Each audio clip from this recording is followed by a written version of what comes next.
Today we're going to be going over our Nest thermostat. So right now on the main menu, we're here at the off position.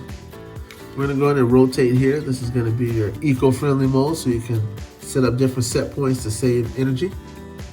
Down here will be your fan. It's not hot or cold air coming in. It's just a kind of circulation of air so that it won't get too stuffy in your home. Swinging back here around this way, we're going to have our heating and our cooling set temperatures. Next we have our AC, and then here we have our heater. So we're going to go today on how to turn on your AC. I'm going to scroll there to the AC. We're going to activate it with the Nest button here in the middle. So we have our current set point in the apartment right now at 74 degrees, but it's only 66 currently inside here. So if we want to get the system to kick on, we're going to need to go lower than that temperature. And drop it down.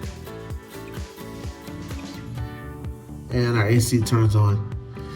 The cool thing about the Nest, it lets you know about how long it's going to take you to get to that set temperature. So it says it should take us about 30 minutes, and it should get there in about 5 p.m. So it's just an estimate, but it just kind of gives you a gauge on how long it's going to take the system to work effectively. And that's pretty easy how you work your Nest thermostat.